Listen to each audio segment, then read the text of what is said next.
সত্যই যে আমরা বলি ফেসবুকে এত বেশি ছবি দিয়েন না ভাই, ছবি তুলেন না, ছবি তুলেন না, বারবার যে বলি নিষেধ করি। কারণ কি জানেন? একটাই কারণ, বিকজ চোখ লাগাটা সত্য। নবী সাল্লাল্লাহু আলাইহি ওয়াসাল্লাম বলেছেন ইন্না আইনাল হক, চোখের নজর সত্য। নবী করিম সাল্লাল্লাহু আলাইহি ওয়াসাল্লাম বলেছেন এটা সত্য, কারণ নবী করিম সাল্লাল্লাহু আলাইহি ওয়াসাল্লাম যা বলেছেন সাদাকাল্লাহু ওয়া সাদাকা রাসূলুহুল কারীম। নবী যা বলেছেন, আল্লাহ যা বলেছেন চিরায়ত সত্য, এর বাইরে কোনো সত্য আছে? খুব সতর্ক থাকবেন, আমি পরে সলিউশন বলছি আপনাদেরকে। আরেকটা বলেছি, নবী সাল্লাল্লাহু আলাইহি ওয়াসাল্লাম বলেছেন চোখের বদনজর এমন সত্য যে একটা উটকে এই রান্নার ডেকচির মধ্যে ঢুকাই ফেলতে পারে। একজন সাহাবী গোসল করছিলেন, গোসল, এটা হাদিস সহিহ, এই আলেম ওলামা যারা আছেন তারা জানেন যে এই হাদিস সহিহ।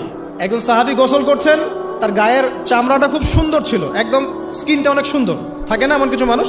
আচ্ছা, এখন আরেকজন সাহাবী এই গোসল দেখছেন দূর থেকে, দেখে বলছেন যে কি চমৎকার তার শরীরের রংটা, যেন কুমারী নারীর মতো, অনেকটা এমন একটা কথা তিনি বলেছিলেন। সাথে সাথে এই সাহাবী অজ্ঞান হয়ে পড়ে গেছে। কোন সাহাবী? যিনি গোসল করছিলেন। এখন এটার আপনি কোনো ব্যাখ্যা দিতে পারবেন না তো, এখানে কোনো সায়েন্স দিয়ে বা মেডিকেল সায়েন্স দিয়ে আপনি কোনো ব্যাখ্যা করতে পারবেন না।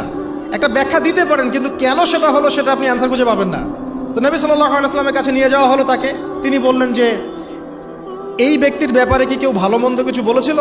তখন একজন সাহাবী বললেন হ্যাঁ, অমুকে বলেছে এর স্কিনটা অনেক সুন্দর, ওকে ডেকে নিয়ে আসো। ওকে ডেকে আনা হলো। ডেকে আনার পর নবীজি তাকে অনেক শাসালেন, তোমরা তোমাদের ভাইদেরকে কি মেরে ফেলতে চাও? তখন এই সাহাবী তো অবাক, আমি আবার কখন মারতে চাইলাম ইয়া রাসূলুল্লাহ? আমি তো মারতে চাই নাই, আমি তো খালি বলেছি যে তার গায়ের রংটা অনেক সুন্দর। তখন তিনি বললেন কেন তুমি সুবহানাল্লাহ বললে না, কেন তুমি মাশাআল্লাহ বললে না? যখন মাশাআল্লাহ বলবেন, সুবহানাল্লাহ বলবেন, নজরটা লাগবে না। আর যখন আপনি মাশাআল্লাহ বলবেন না, সুবহানাল্লাহ বলবেন না, দেখবেন নজর লেগে গেছে। আপনি বিশ্বাস করেন ব্যবসা খুব ভালো চলছে, মানুষ বলল যে বাহ তোর তো ব্যবসা হেভি, লালে লাল শাহজালাল, ঠিক আছে, দেখবেন আপনার কেনা বেচা বন্ধ হয়ে গেছে। এরকম হবে, আমার কথাটা বিশ্বাস করেন। এটা কিন্তু সায়েন্স প্রমাণ করতে পারবে না, আল্লাহ এবং তার রাসূল বলেছেন, তার উপরে কোনো সত্য নেই। আছে সূরা কাহফ 29 নম্বর আয়াত পড়ে দেখেন, আল্লাহ পাক বলছেন ওয়াকুলিল হাক্কু মির রাব্বিকুম, সত্য সেটাই যা তোমার রবের পক্ষ থেকে আসে। ফামান শাআ ফালইউমিন, যার ইচ্ছা হয় বিশ্বাস করুক, ওয়ামান শাআ ফালইয়াকফুর, যার ইচ্ছা হয় সে অস্বীকার করুক। এই কারণে আমরা বলি ফেসবুকে এত বেশি ছবি দেওয়া, এই আই ওয়াশ করা, এই যে শোডাউন করা, হ্যাঁ, ইসলামের কিছু কাজ করলেন একদম মানুষকে না দেখাইতে পারলে ঘুম হচ্ছে না, এগুলো বন্ধ করেন, এগুলো বন্ধ করে দেন আল্লাহর ওয়াস্তে। অফলাইনে কাজ করেন, নিজেকে গোপন করার চেষ্টা করেন। যত বেশি মানুষের কাছে নিজেকে এক্সপোজ করবেন, কাজের বরকত কমে যাবে, কাজের বরকত কমে যাবে, চোখ লাগবে, নজর লাগবে। এবং চোখ লাগা বদ নজরে বহু আলেম আস্তে আস্তে মাঠ থেকে মাইনাস হয়ে গেছে না?